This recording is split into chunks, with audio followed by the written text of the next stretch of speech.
गोजोन हामलायनायजों लोगोसे नोंथांमोनखौ गोदान खौराङाव बरायबाय।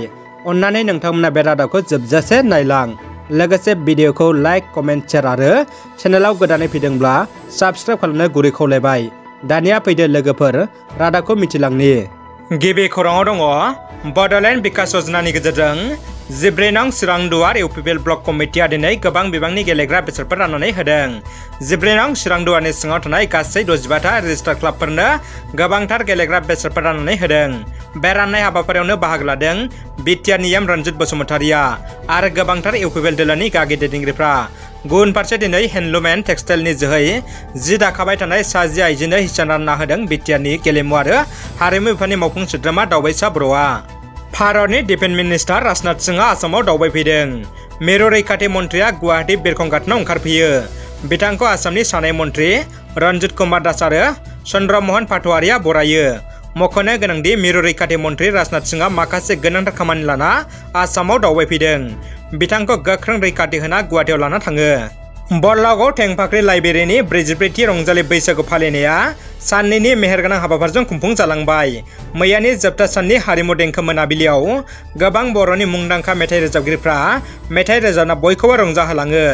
देंखो मोनाबिलियाव मुंदांखा देंखोगिरि बिग्राय गौतम फुकन, हिमानि, बुदां बलार आरो गोबां मोसाखावरि महरगिरिफ्रा बाहागो लानायजों रंजा बाजायै थुंगियो। दानिया फैदो गुबुन मोनसे खौराङाव। खैफोदनि समाव हेफाजाब खालामदों 30 नं सिदली बियाबनि MLA जयन्त बसुमतारिया। गोबाव समनिफ्रायनो बेरामाव गोग्लैसोनानै थानाय नखरनो MLA जयन्त बसुमतारिया 10,000 रांनि गांसे चेक हरदों। जाहाथे बेराम नायनायाव एसेबाबो हेफाजाब जागोनखौ बिथां MLAआ मिजिं खालामदों। बिटिआरआव PMAY बिथांखिनि न'नि हाबनाय रांखौ जाख्ल'नायनि अजद सिखारदों। हाबखानाय 32,500 रांखौ बिजनेसनि चेयारमेनआ जाख्ल'दों। बे जाथाया जादों बिटिआरनि अदालगुरि जिल्लानि सिङाव थानाय बेरगाव महकुमानि गुरुबाजार बिजनेसनि सिङाव। गुरुबाजार बिजनेसनि चेयारमेन अशक माहातोखौ हाबखानाय रांखौ जाख्ल'नायनि अजद होदों। साननैसोनि सिगां हरिसिंगानि रायजोफ्रा देवलगुरिनिफ्राय हरिसिंगा थांनाय लामाया गाज्रि जानायखाय BTC सरकार आरो आसाम सरकारनि हेंथायै हरनानै हाबाफारि लादोंमोन। बे हाबाफारिनि गेजेरजों हरिसिंगा ओनसोलनि रायजो राजाफ्रा थाबैनो बे लामाखौ फोसाबफिननो सरकारखौ दाबि खालामदोंमोन।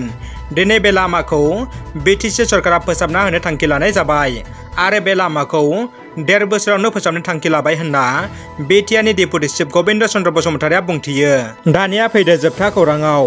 उत्तर प्रदेशआव मोनसे गिथावना खारसि बिसि जाथाया जादों। उत्तर प्रदेश रायजोनि गंसे नखरनि 7 सुबुंखौ बुथारदों। खौरांनि बायदिब्ला उत्तर प्रदेश रायजोनि खाइबासपुर गामिनि गंसे नखरनिनो 7 सुबुंफोरखौ खारसि बिसि अन्थाइजों खुबैयै खुबैयै बुथारदों। लोगोसे न'खौबो सावना होदों। बे जाथाया ओनसोलखौनो गिखांहोदों। थैनाय सुबुंफोरनि मुंफोरा फारियै रामकुमार जादव, कुसुम देवी, मनीषा सबिता आरो मीनाक्षी होनना मिथिदों। जाथायखौ दायो पुलिसनो मिथिहोनाय जाबाय। जाथायनि सायाव गोख्रों संदाननाया सोलिगासिनो होनना मिथिनो मोन्दों। रादाबा एसेनोसै लोगोफोर। रादाबखौ जोबजासे नायनायनि थाखाय गासिनिसिमबो साबायखर आरो गोजोन हामलायनाय थाबाय। जै बर' हारिनि गोजोन्थों।